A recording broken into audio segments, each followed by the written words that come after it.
छत्रपती संभाजीनगरमध्ये सामाजिक न्याय मंत्री संजय शिरसाट यांनी एमआयएमवर गंभीर आरोप केले, मोठं वक्तव्य देखील केलंय। धर्मांतर आणि मुलींना फसवण्याचे प्रकार एमआयएमच्या माध्यमातून घडत असल्याचा आरोप संजय शिरसाट यांनी केलाय। तसेच इम्तियाज जलील यांची चौकशी झाली पाहिजे आणि त्यांनी निदा खानला पाठिंबा दर्शवला होता असंही संजय शिरसाट यांनी म्हटलंय। त्यांच्या या वक्तव्यामुळे राजकीय वर्तुळात नव्या चर्चांना आता उधाण आलंय। उघडपणे स्टेटमेंटही केले होते आणि एका अर्थानं पाठिंबा दर्शवला होता। मुंब्राचं प्रकरण असो, नाशिकचं असो, पुण्याचं असो, अनेक ठिकाणी एमआयएम या अशा प्रकारच्या त्यांच्या ज्या गतिविधी ज्याला म्हणता येईल त्या वाढवण्याचा प्रयत्न करतायत। धर्मांतर करणे, मुलींना फसवणे, हे सगळे प्रकार या एमआयएमच्या महाशयाच्या नेतृत्वात होतात। म्हणून ही जी खान जी मुलगी आहे किंवा ही बाई आहे, ही एक मोहरा आहे, छोटासा मोहरा आहे। अशी अनेक त्यांचा नेटवर्क महाराष्ट्रभर त्यांचं जाळं हे पसरलेलं आहे। आपल्याला हे प्रकार नगरमध्ये पाहायला मिळतील, पुण्यामध्ये निश्चित पाहायला मिळतील, इव्हन संभाजीनगरमध्ये सुद्धा पाहायला मिळतील।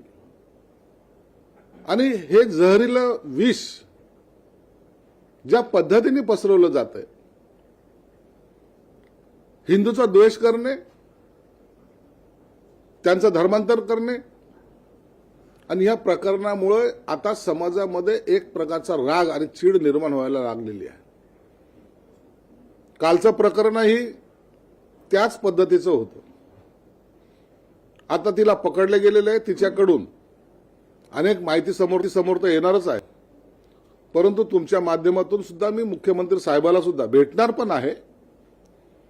याची एसआयटी चौकशी झाली पाहिजे आणि याच्यातले मास्टर माइंड या मोहऱ्यांचा सोडून द्या, हे मोहरे ते भेटून जातील, पण मास्टर माइंड कोण आहे तो समोर आला पाहिजे, अशी मागणी मी मुख्यमंत्री साहेबांकडे करणार आहे। मला वाटतं या प्रकरणाचे धागे दोरे हे फार लांबवर गेलेले असावेत। जे वयात आलेली मुलं आहेत त्यांचा वयोगट 22 ते 30च्या दरम्यान, त्यांनाही अशा प्रकारे ट्रेन करणं बेकार आहेत। काम नाहीये, हाताला काम नाहीये, शिक्षण नाहीये, परंतु मोटरसायकल 1.5 लाखाची मोटरसायकल त्यांच्याकडे आहे, आयफोन आहे, फिरायला त्यांच्या खिशामध्ये पैसे सुद्धा आहेत। हे नेमकं कुठून येत आहेत याचा सुद्धा तपास आता पोलीस यंत्रणेने त्या पद्धतीने सुद्धा केला पाहिजे। बलात्काराचे प्रयत्न, धर्मांतराचे प्रयत्न, फसवणुकीचे प्रयत्न आणि सगळ्यात मोठा नशेखोरीचा प्रयत्न सुद्धा या माध्यमातून केला जातोय। आणि म्हणून मी तुमच्या माध्यमातून पुन्हा एकदा विनंती करतो की हा एमआयएमचा इम्तियाज जलील आणि त्यांच्याबरोबर असलेली इतर जे आहेत त्यांना सुद्धा या चौकशीतून त्यांची चौकशी झाली पाहिजे आणि या चौकशीतून निश्चितच मोठं षडयंत्र महाराष्ट्राला पाहायला मिळेल। तुम्हाला माहिती असं सांगतो की ह्या जी नाशिकमध्ये पकडली गेली तिला उघड पाठिंबा देणार आहे। का द्यायचं तुम्हाला पाठिंबा? काय तुमचा संबंध होता? तिलाही पाठिंबा तुम्ही का दिला? तुम्ही जाऊन प्रेस त्याच्या संदर्भामध्ये घेतात, जाहीर भाषणामध्ये ते स्टेटमेंट करतात। मुंब्रेच्या प्रकरणात तसं झालं होतं। मुंब्रेचं प्रकरण आपण हे राजकारण म्हणून जरी बाजूला सारलं तरी जातीवादाचा वास त्या सर्व प्रकरणाला होताच। म्हणून तुम्हाला या सगळ्यांची बाजू घेऊन नेमकं काय घडवायचं होतं याचा तुमचा हेतू स्पष्ट होतो। म्हणून मी सांगितलं की याची चौकशीही झाली पाहिजे। आम्हाला शंका आहे, लोकांची चर्चाही आहे। एवढं नाशिकची ती महिला मुंबईला जात नाही, मालेगावला जात नाही, ठाण्याला जात नाही, ती संभाजीनगरलाच काय येते? तो नारेगाव परिसर ज्यांनी पाहिलाय त्यांना माहिती की तो परिसर कसा आहे।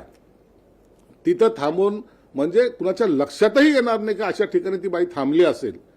म्हणून ते हे सगळं करणारे त्याच्या मागचे मास्टर माइंड हे निश्चितच संभाजीनगरमध्ये आहे।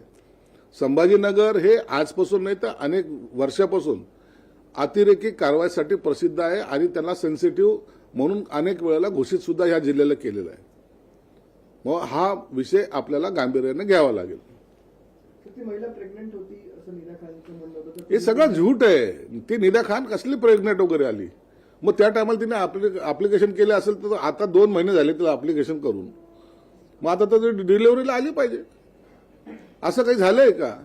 परंतु खोटे बनाव करून या पद्धतीला कसं डायव्हर्ट करता येईल आणि कशा पद्धतीने आपली सुटका होईल हा त्यांचा तो प्रयत्न होता. सर, जवळपास 1.5 महिने तिला ती पोलिसांच्या हाती लागत होती. ज्या परिसरातून पकडली गेली तिकडे एमआयएमच्या लोकांचं काही वर्चस्व आहे का, आणि त्यांनी तिला लपवून ठेवण्यात देखील मदत केली असं वाटतं? एमआयएमचे जे आता नगरसेवक निवडून आलेले त्यांचं जर कॅरेक्टर जर पाहिलं, 33 नगरसेवकापैकी किती नगरसेवक हे अशा क्राईमच्या क्षेत्राशी संबंधित आहेत. आताही एक फरार आहे नगरसेवक, म्हणून त्यांची पार्श्वभूमी तीच आहे. आणि त्यांचं असलेलं काही भागातलं वर्चस्व त्याचा यांनी घेतलेला तो फायदा आहे. म्हणून दरवेळेला जी काही लढाई किंवा जे काही राजकीय सुद्धा वाद जे होतात ते एमआयएम वर्सेस इतरांच्या बरोबर होतात. म्हणून त्यांचा हात हा निश्चित त्याच्यात आहे.